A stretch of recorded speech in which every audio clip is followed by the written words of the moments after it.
सभी बच्चों के लिए गुड मॉर्निंग। 10वीं क्लास के शॉर्ट ग्रामर का नरेशन चैप्टर पहले प्रारंभ किया जा चुका है, जिसमें हमने असर्टिव सेंटेंस तक को आपको क्लियर कर दिया। आज हम आपको इंटरोगेटिव सेंटेंस प्रारंभ कर रहे हैं। इंटरोगेटिव सेंटेंस में प्रश्नवाचक वाक्य आप पूर्व कक्षाओं में पढ़ चुके हैं। दो प्रकार के होते हैं, हेल्पिंग वर्ब से शुरू होने वाले और WH वर्ड से शुरू होने वाले। ये दो प्रकार के प्रश्नवाचक वाक्य होते हैं। दूसरे प्रश्नवाचक वाक्य की जो प्रमुख पहचान दो होती है, इसके अंत में प्रश्नवाचक चिन्ह लगा होता है। ये प्रश्नवाचक वाक्य की पहचान है। तो इसका नियम आगे बढ़ाते हुए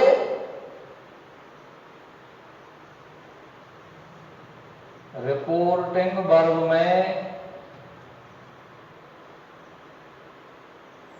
सीज टू, सी टू तथा सेड टू के स्थान पर आस्क, आस्क तथा आस्क्ड लगाते हैं।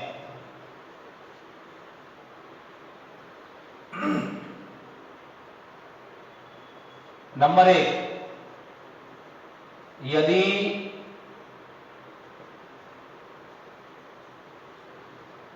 प्रश्नवाचक वाक्य हेल्पिंग वर्ब से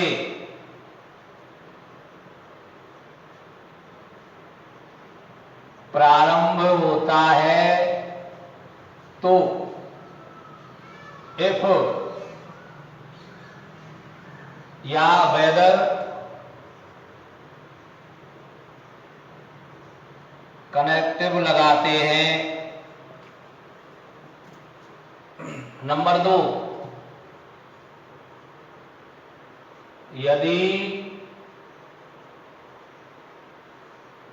प्रश्नवाचक वाक्य WH वर्ड से प्रारंभ होता है तो उसी WH वर्ड को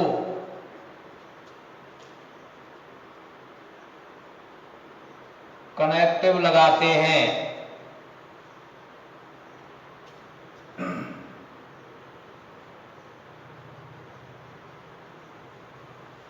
प्रश्नवाचक वाक्य को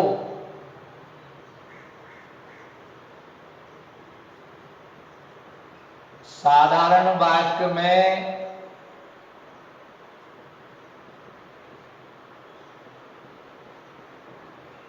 बदल देते हैं। ये प्रश्नवाचक वाक्य के नियम है। रिपोर्टेड स्पीच का वाक्य प्रश्नवाचक होगा तो हमें इन नियमों का पालन करना है।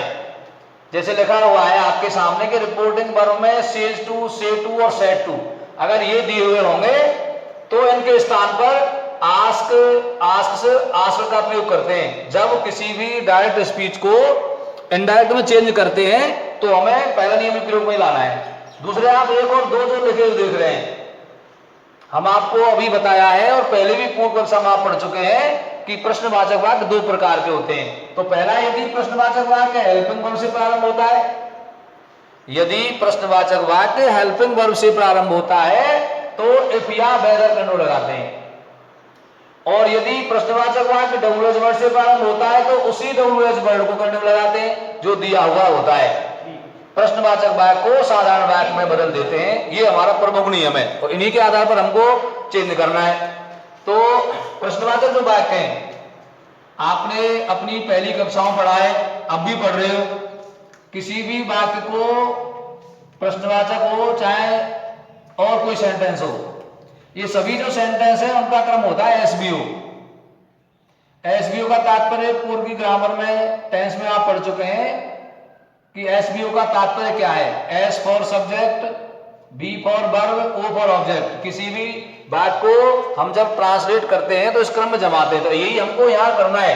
किसी भी प्रश्नवाचक वाक्य को सिंपल सेंटेंस जब चेंज करेंगे तो एसवी उपक्रम निकल के आता है। हमें वाक्य को एसवी उपक्रम बनवाना है, कर्ता, क्रिया और कर्म। प्रश्न सूचक जो भी शब्द है उनको हटा देंगे, जैसे पहले हेल्पिंग वर्ब आती है उसको हटा के कर्ता के बाद ले आएंगे, वाक्य के अंत में चिन्ह आता है प्रश्न उसको हटा देंगे। तो ये हमारा साधारण वाक्य बनाने का तरीका है। उदाहरण देखेंगे अभी आपके सामने। फॉर एग्जाम्पल,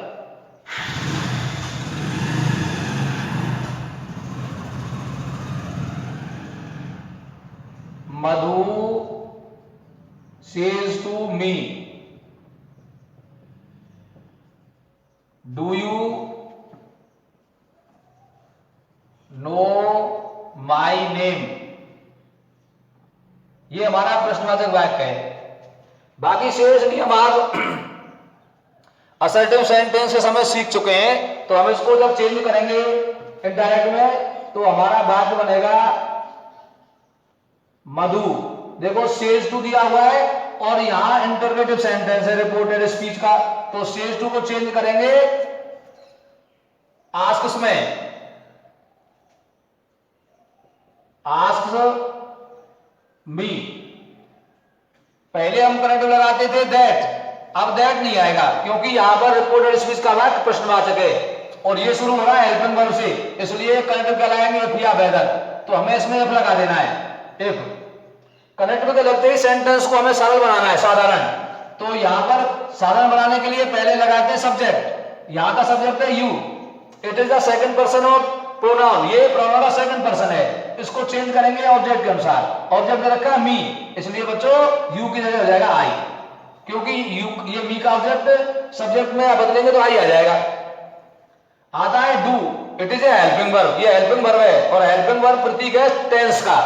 हम नंबर 4 नियम पढ़ चुके हैं टेंस संबंधी परिवर्तन में कि यदि रिपोर्टिंग वर्ब प्रेजेंट या फ्यूचर टेंस में होता है तो रिपोर्टेड स्पीच के टेंस को नहीं बदलते, और यहां रिपोर्टिंग वर्ब प्रेजेंट टेंस को बिलोंग कर रहा है इसलिए टेंस नहीं बदलेगा, यानी प्रेजेंट इंडेफिनिट को उसमें टेंस में रखेंगे, ये हट जाएगी हेल्पिंग वर्ब और वहां पर आपकी वर्ब आ जाएगी नो। अगर यहां करता होता है वचन का तो इसमें जोड़ते ऐसा ही है, लेकिन यहां करता बहुवचन का इसलिए नो रहेगा। माई ये फर्स्ट पर्सन का है, इसको करेंगे कर्ता के अनुसार चेंज, तो मधु यहां जो करता है ये फर्स्ट पर्सन का है, लेकिन ये थर्ड पर्सन में है और थर्ड पर्सन के अलावा ये स्त्रीलिंग का है, इसलिए इसका संबंध कारक, क्योंकि माई संबंध कारक है और यहां हो जाएगा हर, हर नेम, फुल स्टॉप। इस तरह आपका सेंटेंस चेंज हुआ। अगला सेंटेंस देखें और दूसरा, Kapil said to him,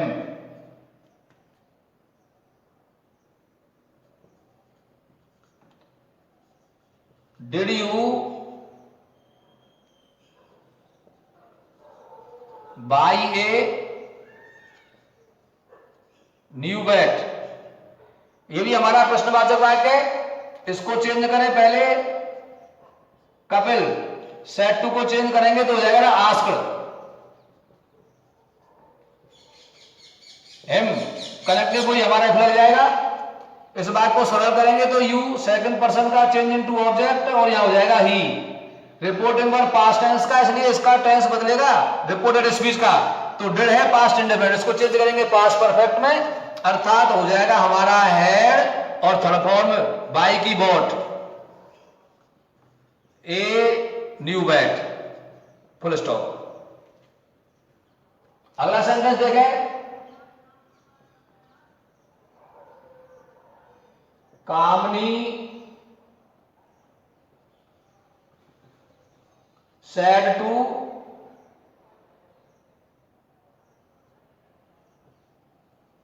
Meena,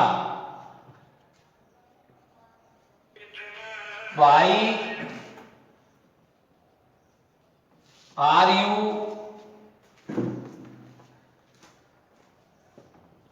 coming late? ये भी प्रश्नवाचक वाक्य है। इसको हल करेंगे हम,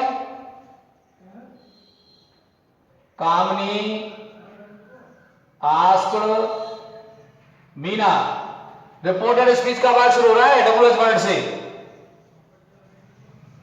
वाई से इसको कनेक्टिव लगा देंगे, वाक्य सरल करेंगे, यू सेकंड पर्सन का है, मीना थर्ड सेकंड पर्सन का सॉरी ऑब्जेक्ट है, इसको चेंज करने पर हो जाएगा यहाँ पे सी।